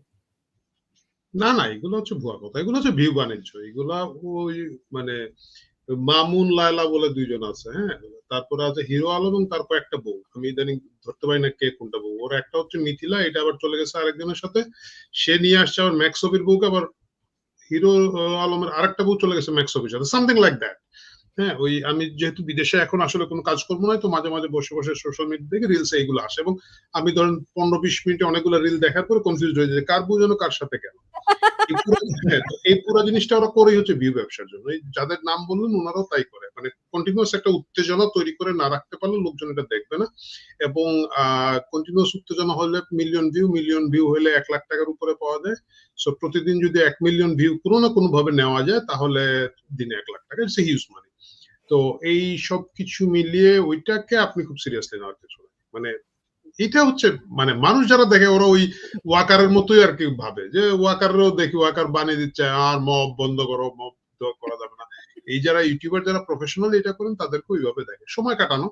আগে যেটা ছিল, আমরা ধরেন একটাই চ্যানেল ছিল বিটিভি, হ্যাঁ, তো ওইটাই দেখতে হইতো। এখন যেহেতু অনেকগুলো অপশন আছে, মানুষ টেলিভিশন এত দেখে না, কারণ হচ্ছে রিয়েল লাইফে এটা কিন্তু ওয়েস্টার্ন কান্ট্রিতে আগেই ছিল। ওয়েস্টার্ন কান্ট্রি গুলোতে আগে ধরেন রিয়েলিটি শো বলাই হইতো, এই জিনিসগুলো এখনো আছে, খুবই পপুলার, কারণ বাস্তবে কি হচ্ছে, একটা ঘরের মধ্যে অনেককে ঢুকিয়ে রেখে দেয় 1 মাস, কে কার সাথে ঝগড়া করছে এটা দেখতেছে, উত্তেজনা। এই উত্তেজনা একভাবে কালচারালি ডেলিভার করছেন হিরো আলম, লায়লা মামুন ওনারা, আর একদিকে পলিটিক্যালি ডেলিভার করছেন আমাদের কিছু YouTuber. It's okay, it's a commercial কাহিনী। এগুলা ট্যাবলয়েড পত্রিকার মতো প্রতিনিয়ত একটা উত্তেজনা দিয়ে যেতে হয়, কিন্তু এদের কথায় কারো কথা সেনাবাহিনী চলে এরকম না। তবে হ্যাঁ, ওনাদের অনেকের কথায় সরকার চলে, কারণ সরকার যখন খুব মানে নৈতিক ভিত্তি থাকবে না, পপুলারিটি থাকবে না, তাকে খেয়াল রাখতে হয় কেউ যাতে তার বিরুদ্ধে লোকজনকে বিগড়ে না দেয়। এবং এটা মানে ওনাদের কিছু কথাবার্তা এদের হয়তো তদবির ওনারা করেন বলে শুনতে পাচ্ছি, এগুলা বা গভর্নমেন্টের ব্যাপক লোকজনের সাথে, ইউনুস সহ সকলের সাথে তাদের একটা যোগাযোগ আছে। আমার কাছে মনে হয় না যে তাদের হুকুমে সেনাবাহিনী গিয়ে লোককে পিটিয়েছে, আমার কাছে এটা মনে হয়। কিন্তু দেখুন, আমরা কালকে দেখলাম আইন উপদেষ্টা আসিফ নজরুল মেডিকেল থেকে তাকে পালিয়ে আসতে হলো। তার আগে আমরা মাইলস্টোনের ঘটনায় দেখেছি তাদেরকে পালিয়ে আসতে হলো। তো এদের এরকম অবস্থা তো চিরকাল চলবে না বাংলাদেশে, তারা তো চিরকাল ক্ষমতায়ও থাকবে না। তাদের ভবিষ্যৎটা কি হবে একবার কি তারা ভাবে? মানে কি ভবিষ্যৎ ওনারা বিদেশেই চলে আসবেন আমার কাছে ধারণা করি। তাই এটা আপনি নিকট অতীতে এটা সবচেয়ে বড় উদাহরণ হচ্ছে 111 এর সরকার, ব্রিগেডিয়ার বাড়ি অমুক তমুক সুলতানা, আপনারা তখন আপনি তখন আমরা সবাই সাংবাদিকতা মনে আছেন, কি প্রভাব আরে বাবা। তো এইসব ব্রিগেডিয়ার বাড়ি অমুক, মানে ব্রিগেডিয়ার বাড়ি গিয়ে কর্নেল ফারুদ্দিন রশিদ কার জন্য মেয়েকেও বিয়ে করে ফেললো। সো এই 111 এর ব্রিগেডের বাড়ি। আমি শুনেছিলাম, হ্যাঁ, আমি তার সম্পর্কে অনেক শুনেছি, পিজা ডেলিভারি করতেন। আমি খারাপ হ্যাঁ। চোখে দেখি না কোনো না, কাজকে। আমি খারাপ চোখে দেখছি না, আমি বলছি সেই প্রভাব প্রতিপত্তি, আমি এক্সাক্ট ওই জায়গায় যেতে যাচ্ছিলাম যে ওই প্রভাব প্রতিপত্তি শেষ পর্যন্ত এসে ডেলিভারি উবার ইটস এর পিৎজা ডেলিভারিতে ঠেকবে। আমি খারাপ চোখে দেখছি না, বাট এইটা হচ্ছে গতি। এই গতিতেই এনারা যারা আছেন, আসিফ নজরুল এখন ধরেন পিছনের রাস্তা দিয়ে পালাচ্ছেন, উনি একসময় পিছনের রাস্তা দিয়ে মার্কিন দেশে চলে যাবেন। আপনারা অনেকেই জানেন যে তার পরিবারের হয়তো মার্কিন নাগরিক। তারা না হয় গেলেন, কিন্তু এই ছোট ছোট বাচ্চা নেতা যেগুলো, সেগুলো তাদের কি হবে? তারাও এইরকমই দেশ টেশ ছেড়ে চলে যাবেন। যাদের প্রচুর টাকা পয়সা আছে তারা যদি চুপ করে থাকেন, কেউ থাকবেন রাজনীতি, থাকবেন নুরুর মতো বাই রুটিন কয়েক মাস পরে মাঠ ধরকাবেন, এইভাবে চলবে। এক একজন এক এক দিকে যাবেন, সবাই তো আর এক সাবির মুস্তাফা, আপনারও কি মনে হয় এরকমই? এখন দেখেন, এই যাদেরকে প্রফেসর ইউনূস তার উপদেষ্টা বানিয়ে নিয়ে আসলেন, মানে উপদেষ্টা পরিষদ গঠনের পরে আরো যে খলিলুর রহমান, তারপরে আপনার এই আশিক চৌধুরী, তারপরে লুৎফে সিদ্দিকী, তারপরে ফায়েজ আহমেদ, এরা সবাই কিন্তু বিদেশে বসবাস করছিলেন এবং সেই সব দেশের নাগরিক তারা, এবং বাড়িঘর আছে, যে যার বাসায় ফিরে যেতে পারবেন।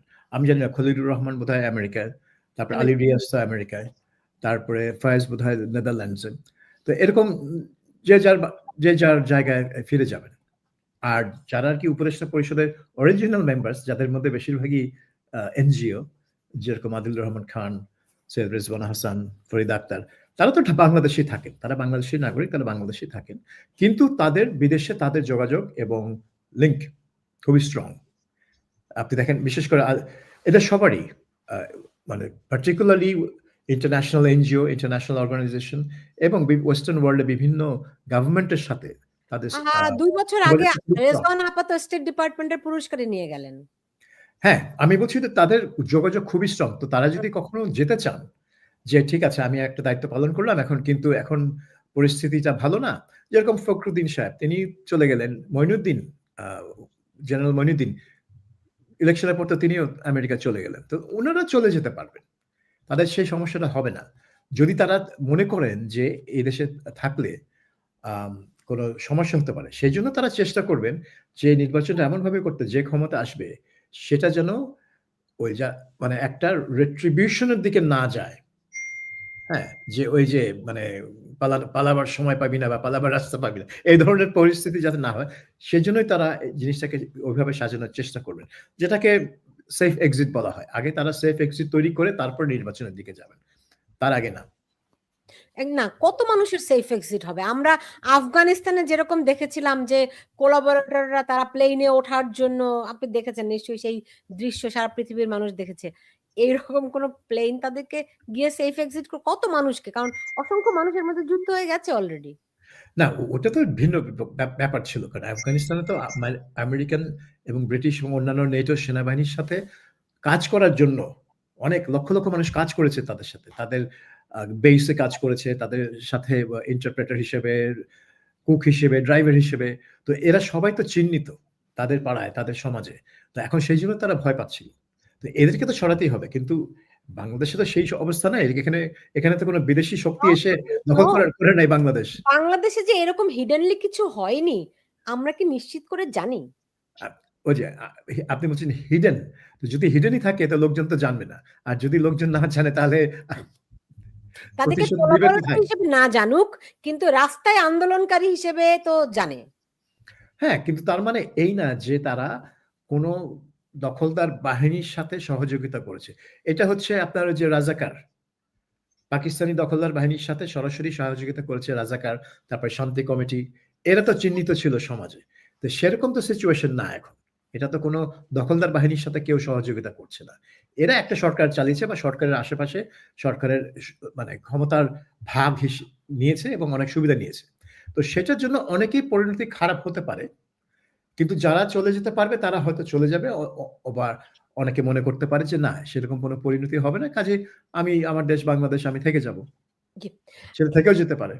আমি শেষ করব যেটি বলছিলাম, যে আমার কাছে আওয়ামী লীগের রাজনীতিটা ইন্টারেস্টিং লাগছে এই কারণে যে তারা অদৃশ্য থেকেও তারা উপস্থিত না থেকেও অনেক বেশি প্রাসঙ্গিক হয়ে উঠছে কিনা? সাবির মুস্তাফা। এটা নিয়ে আমার অনেক সময় মনে পড়ে যায় যে এই আব্দুল হাসনাত আর হাসনাত আব্দুল্লাহ যে এনসিপি একজন হাসনাত আব্দুল্লাহ, হ্যাঁ। হাসনাত আব্দুল্লাহ তিনি এক ভাষণে বেশ মানে এনসিপি গঠনের আগেই বোধহয় সেই ভাষণে তিনি বলছিলেন যে Awami League chapter closed, Hasina chapter closed. কিন্তু তারপরে দেখলাম যে উনারা দিনে 50 বার আওয়ামী লীগ আর হাসিনা নিয়ে কথা বলেন। তো যে চ্যাপ্টার ক্লোজ সেটা নিয়ে তোমাকে এতবার কথা বলতে হবে কেন? এবং এটা চলছে, এখনো চলছে এবং এটা আরো বাড়ছে মনে হয়। এই হাসিনা এবং আওয়ামী লীগ নিয়ে যে সারাক্ষণ কথাবার্তা, ভীতি এবং মানে হুঁশিয়ার, সাবধানতা এই জিনিসটা তাহলে আওয়ামী লীগ চ্যাপ্টার ক্লোজ হলো কি করে? তো obviously Awami League chapter close হয়নি। এখন তারা কি জানেন কি করে এই চ্যাপ্টারটা ক্লোজ করতে হয়? সেটাই হচ্ছে আমার প্রশ্ন। আমার তো মনে হয় না তারা জানেন যে একটা রাজনৈতিক দলের চ্যাপ্টার তো রাজনৈতিকভাবে ক্লোজ করতে হবে। সেটা তো ওই আন্তর্জাতিক অপরাধ আদালতে ৩ টা মামলা দিয়ে ক্লোজ করা যাবে না। তো উনারা তো তাদেরকে রাজনৈতিকভাবেই ফেস করতে চাচ্ছেন না। কারণ ফেস করতে চাওয়া মানে হচ্ছে তাদেরকে স্বীকৃতি দেওয়া, তাদের একটা রাজনৈতিক স্বীকৃতি দেওয়া। সেটা তারা দিতে চাচ্ছেন না। কাজেই এইটাই চলতে থাকবে। মুখে বলবেন চ্যাপ্টার ক্লোজ কিন্তু আসলে তারা তাদের মাথার মানে দখল করে আছে তাদের মাথার একটা বড় অংশ সারাক্ষণ। আরিফ জেবতিক, আপনার কি মনে হয় যে আওয়ামী লীগ অনেক বেশি প্রাসঙ্গিক হয়ে মানে আগের যে কোনো সময়ের তুলনায় মানুষ আওয়ামী লীগের প্রয়োজনীয়তা, আওয়ামী লীগের প্রাসঙ্গিকতা অনুভব করছে কিনা? না, আমার কাছে তা মনে হয় না। আওয়ামী লীগ আসলে এই মুহূর্তে কোনো রাজনীতির মধ্যে নাই, সুতরাং তাদের ওই আওয়ামী লীগের চ্যাপ্টার ভিন্ন প্রসঙ্গ। আওয়ামী লীগ এরা বাঁচিয়ে রাখবে তাদের অস্তিত্বের জন্য। রাজনীতিতে হচ্ছে কি, ধরেন আমরা যে ছোটবেলায় যখন নাটক লেখা শিখেছিলাম এক সময়, তখন জানতাম যে নাটক একটা দ্বন্দ্ব উপস্থাপন করতে হয়, নাহলে যায় না। আমি প্রথম খুব অবাক হয়েছি দ্বন্দ্ব উপস্থাপন করতে হবে, এর মধ্যে ভালো এবং মন্দ, এবং পরবর্তীতে দেখলাম যে সকল সিনেমা বলেন এটা বলেন ক্রাইসিস তৈরি করে রাখতে হবে। সো রাজনীতিতে আপনাকে একটা প্রতিপক্ষ থাকতেই হবে, সেই প্রতিপক্ষ না থাকলে সমস্যা। এখন হচ্ছে পুরো সরকার এবং বিরোধী দল এখন যারা আছেন সকলেই তো আমরা আর মামুরা, তাই না? আমরা সকলেই জুলাই যুদ্ধ, আমরা প্রত্যেকেই জুলাই অর্জন করেছি, জুলাই এটা করেছি। তো প্রতিপক্ষটা কোথায়? সো তাদেরকে ওই প্রতিপক্ষ আওয়ামী লীগকে রাখতে হবে, এবং ওইটা যদি না রাখে তাহলে বাকি অপকর্ম বলুন আর সুকর্ম বলুন সেটা জায়েজ করা যাবে না। প্রতিপক্ষ তো লাগবে। মাঝখানে কিছুদিন চেষ্টা করা হয়েছিল বিএনপি জামাত নিজেদের মধ্যে একটু দ্বন্দ্ব উত্তেজনা দেখা যায়, এটা ঠিক পাবলিক খাচ্ছে না। সুতরাং আওয়ামী লীগ এই মুহূর্তে আপনার কাছে অনেক বেশি প্রাসঙ্গিক মনে হতে যাচ্ছে। আওয়ামী লীগ কিন্তু কিছুই করছে না। আওয়ামী লীগের স্বাভাবিকভাবে আছে, ছাত্রলীগের লোকজন দুই একজন, যেমন আজকে দেখলাম একজন বুদ্ধ গতকালকে কোথায় তার বাবাকে দেখতে গিয়েছিল, তাকে পিটিয়ে মেরে ফেলেছে। আওয়ামী লীগ প্রাণ দিয়ে যাচ্ছে এবং তাদের তারা জেলে টেলে আছে, তারা ওইভাবে রাজনীতিতে খুব বেশি এখন মুভ করছে না, ওয়েট এন্ড সি মুডে আছে। আমার মনে হয় আরিফ ভাই আপনি আমার প্রশ্নটা বুঝতে পারেননি, মানে আমি বোঝাতে পারিনি।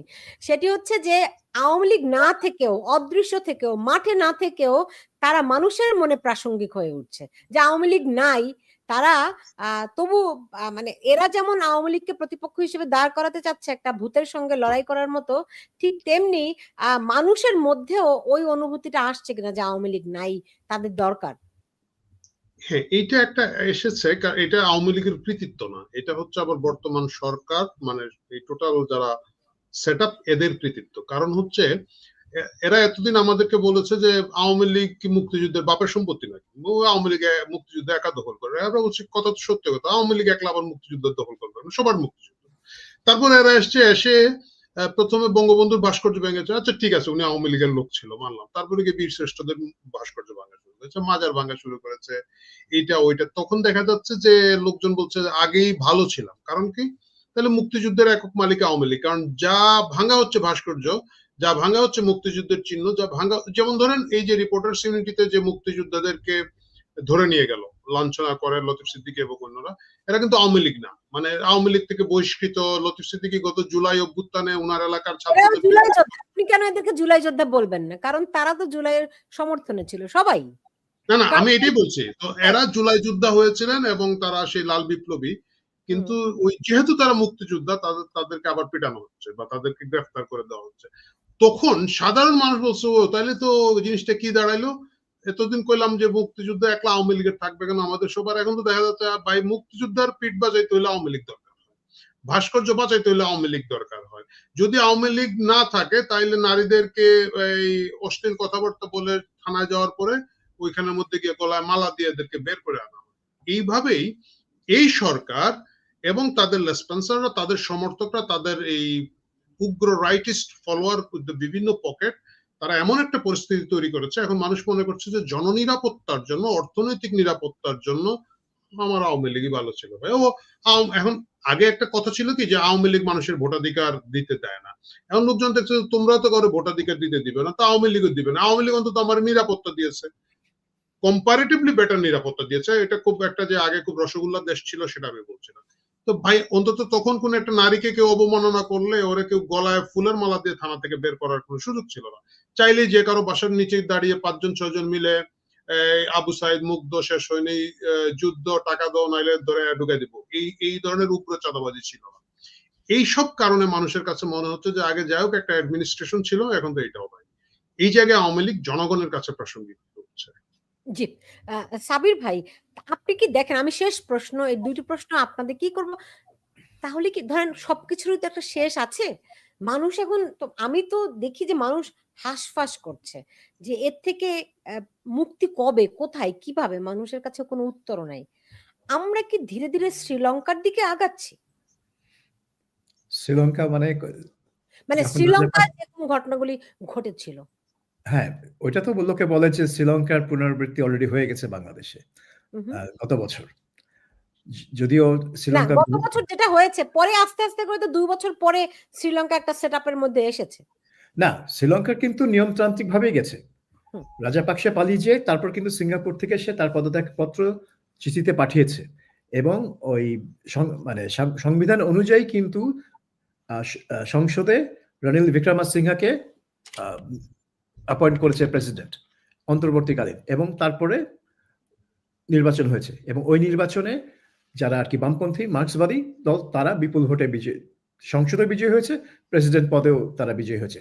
এখানে কিন্তু কোনো বিপ্লবী সরকার গঠন করা হয়নি, কোনো অন্তর্বর্তীকালীন সংবিধানের বাইরে গিয়ে কোনো কাজই কিন্তু করা হয়নি, সবকিছুই সাংবিধানিক প্রক্রিয়া দিয়ে গেছে, যেই কারণে শ্রীলঙ্কা কিন্তু এখন অনেক স্থিতিশীল। এবং এই বিক্রমাসিংহের 2 বছরই কিন্তু অর্থনীতি অনেক টাইট দিয়েছে তারা, ওই IMF এর ধাতানি খেয়ে, কিন্তু একটা স্থিতিশীলতা নিয়ে এসছে। তা আমি যেটা বলবো যে যতদিন আপনি নির্বাচনটাকে নিয়ে টালবাহানা করবেন, নির্বাচনটাকে ঘিরে একটা ঘোলাটে পরিবেশ রাখবেন, তত ওই মানুষের ফ্রাস্ট্রেশনটা, হতাশাটা বাড়তে থাকবে। এখন মানে শেখ হাসিনার বিরুদ্ধে সেই হতাশা বার্স্ট করতে 14 বছর সময় লেগেছে। 2014 সালের নির্বাচনের যেই ফাজলামি এবং তারপরে 2024 সালের নির্বাচনের ফাজলামি, এই 10 বছরে যে বাষ্প তৈরি হয়েছে সেই বাষ্পটাই বিস্ফোরণ হলো জুলাই মাসে গিয়ে। কিন্তু এখন কিন্তু ঘটনাগুলো আরো দ্রুত ঘটছে, যার ফলে ওই মানে বোমার যে ফিউজটা কিন্তু আর অত বড় না, আর এখন অনেক ছোট, কাজেই বিস্ফোরণটা কিন্তু আরো অনেক আগে হয়ে যেতে পারে। সেই জন্যই ইউনূস এবং দেশ দুটার জন্যই খুবই গুরুত্বপূর্ণ যাতে একটা শান্তিপূর্ণ নির্বাচন অন্তত হয়। সেটা যদি একেবারে পারফেক্ট মানে নির্বাচন না হয়, অ্যাটলিস্ট একটা নির্বাচন যেটা লোকে মনে করবে যে হ্যাঁ আমরা ভোট দেওয়ার সুযোগ পেয়েছি এবং মোটামুটি যে যার নির্বাচিত হওয়ার কথা সেই সরকার গঠন করছে, তাহলে কিন্তু ওই ফ্রাস্ট্রেশনটা অনেকটা ডিসিপেট করবে, অনেকটা চলে যাবে। তারপরে শুরু হবে দেশের রাজনীতি। ওই রাজনীতিতে মারামারি হানাহানি থাকবে, কারণ এটা বাংলাদেশ, হানাহানি ছাড়া রাজনীতি হয় না। জি। আরিফ ভাই যদি শেষ কিছু বলতে চান, আমি শেষ করব। না, আমি শেষ কিছু বলতে চাই না, বাট সাবির ভাইয়ের কথার প্রসঙ্গে বললেন যে মোটামুটি যারা নির্বাচিত হতে চায় তাদেরকে নির্বাচিত হতে দেওয়া যায়। মোটামুটি নির্বাচিত কারা হতে চায়? আপনি যদি একটা মেজর অংশকে নির্বাচনে আসতেই না দেন তাহলে সেটা কিভাবে প্রমাণ করবেন? আমার কথা হচ্ছে আপনি লাঙ্গলরে দেন, ও লাঙ্গল মার্কা নিয়ে থাকুক, আওয়ামী লীগের দেন নৌকা মার্কা নিয়ে থাকুক, ওরা যদি জনধিকৃত হয়ে থাকে, তাদেরকে আমরা এই পরিমাণ ঘৃণা করি, তাহলে আমরা কেউ তারা ভোট দিব না, আমরা সারা 300 আসনে আওয়ামী লীগের জামানত বাজেয়াপ্ত করে দেবো। তাহলে ওইটা দেন না কেন? তাহলে কিন্তু এটা সিস্টেমেটিক ওয়েতে আসে। হ্যাঁ ভাই, নির্বাচন হয়েছে, ফেয়ার নির্বাচন হয়েছে, ওরা কোনো আসন পায় না, কারো কিছু বলার নাই, তোমার কোনো নৈতিক অধিকার নাই রাজনীতি করে, তোমার মেয়েকে ভোট দেয়। ওইটা আপনি না দিয়ে আপনার নিজের নৈতিক অধিকার কতটুকু থাকবে? যারা নির্বাচিত হয়ে আসবেন তারা তো জানেন যে ফেয়ার নির্বাচনে তারা আসলে আদৌ আওয়ামী লীগের হারাইতে পারতেন কি পারতেন না, জনগণকে সেই চুজ করার অধিকার কিন্তু তারা না দিয়ে আসবেন। আমার কাছে মনে হয় কেয়ারটেকার সরকারের কাছে আমার একটা কি বলা থাকবে যে ভবিষ্যতের জন্য রাজনীতিকে শুদ্ধিকরণ করার জন্য আওয়ামী লীগরে যদি আপনারা সাইজ করতে চান, আওয়ামী লীগের নৌকা মার্কা দেন, দিয়ে জনগণের কাছে যান, গিয়ে দেখেন জনগণ কি চায়। জনগণ না চাইলে ভোট হবে না, আওয়ামী লীগ তো শেষ। মানে যেমন মুসলিম লীগরে তো আর কেউ বন্ধ করে নাই, ঘোষণা দিয়ে বন্ধ করে নাই, তাই না? জনগণ চায় নাই, মুসলিম লীগ শেষ হয়ে গেছে। এইভাবে দেখেন চ্যালেঞ্জ করে। আর এটা যদি আপনারা না করেন তাহলে সেই দুর্বলতা থাকে, তাহলে তো আপনার গায়ের জোরে ক্ষমতা দখল করেছেন এবং গায়ের জোরে আপনারা নির্বাচনে থাকবেন, মানে এককভাবে নির্বাচনটা করবেন। এবং আপনারা যদি এককভাবে নির্বাচন করেন তাহলে মৌলিক কোনো পার্থক্য তফাৎ তো আসলো না। সেক্ষেত্রে আপনারা যে 14, 18, 24 নির্বাচন নিয়ে আওয়ামী লীগের যে ব্লেম দেন, সে ব্লেম দেওয়ার অধিকার আপনাদের এই ফেব্রুয়ারির পরে থাকবে না, যদি আদৌ নির্বাচন হয়ে থাকে। এটাই হচ্ছে শেষ কথা। আমি এই প্রশ্নটি করতে যাচ্ছিলাম। আপনারা কি মনে করেন যে নির্বাচন আদৌ ফেব্রুয়ারিতে হবে? যদিও যদিও ওই যে প্রধান উপদেষ্টার যে প্রেস ব্রিফিং মানে প্রেস রিলিজ যেটি দিয়েছে সেখানে কিন্তু বলেছে যে নির্বাচনের ফেব্রুয়ারির প্রথমার্ধে নির্বাচন হবে। সাবির ভাই, নির্বাচন কি হবে? আমি খালি দেখছি যে ইলেকশন কমিশন একটা রোড ম্যাপ ঘোষণা করলো, কিন্তু কোনো তারিখ সেখানে নাই। কোনো তারিখ দিল না। তার মানে তারা কিন্তু জানে যে এটা হচ্ছে মুভেবল, হুম, হুম, যেটাকে হুম, ইংরেজিতে বলে না একটা মুভেবল ফিস্ট, মানে হুম, এটা যেকোনো সময় হতে পারে। তো তারা তারিখ দেয় না। এত বড় একটা আপনার ৪ পাতা না ৫ পাতা লম্বা রোড ম্যাপ, এবং তার ১ম ১.৫ মাসই হচ্ছে কনসালটেশন। তো ভাই ১ বছর হয়ে গেল। আপনার হিসাব এই কনসালটেশন কি এখনো শেষ হয় নাই? আমি তো দেখছি যে ইউনূস সাহেব ক্ষমতা নেওয়ার পর থেকে শুধু কনসালটেশন আর সেইম একটা গ্রুপের সাথে তিনি কনসালটেশন করেই যাচ্ছেন। একেকটা কমিশন করছেন, তারা কনসালটেশন করছে। এখন ইলেকশন কমিশনও ওই সেইম গ্রুপের সাথেই আবার কনসালটেশন করবে ১.৫ মাস ধরে। তো হয়ে গেল ১.৫ মাস খরচ হয়ে যাবে ওখানে। হ্যাঁ? জি, তো তো এখানে মানে জিনিসটাকে টানার এবং ওই টালবাহানা করার স্কোপটা কিন্তু উনি ক্রিয়েট করে বসে আছেন, জি। Election commissioner. কারণ তারা জানেন যে এখানে কি হবে তারা নিশ্চিত না। তো আমি কি করে, উনি যদি নিশ্চিত না হন একটা তারিখ চুজ করার জন্য, আমি এই অধম কি করে নিশ্চিত হব যে নির্বাচন আদৌ হবে কি হবে না? জি। ওইটা আরিফ ভাই আগেই বলে দিয়েছেন যদি নির্বাচন হয়। যাই হয়। হোক, তারপরেও তো আমরা আশা করি যে এই মবক্রেসি চলছে এটার একটা শেষ হোক। আ কোথাও না কোথাও গিয়ে তো থামতে হয়ই। দেখা যাক কি হয়। সাবির মোস্তফা এবং আরিফ জেবতিক, আপনাদের দুজনকে অনেক ধন্যবাদ জানাচ্ছি আমার সঙ্গে আজকে যুক্ত হওয়ার জন্য। আপনারা ভালো থাকুন এবং দর্শকদেরকেও অনেক কৃতজ্ঞতা জানাচ্ছি। অনেক মানুষ দেখেছেন, আমাদের সঙ্গে এখনো লাইভে আছেন। সবার প্রতি অনেক ধন্যবাদ জানিয়ে আজকে বিদায় নিচ্ছি। আবারও দেখা হবে। সবাই ভালো থাকুন।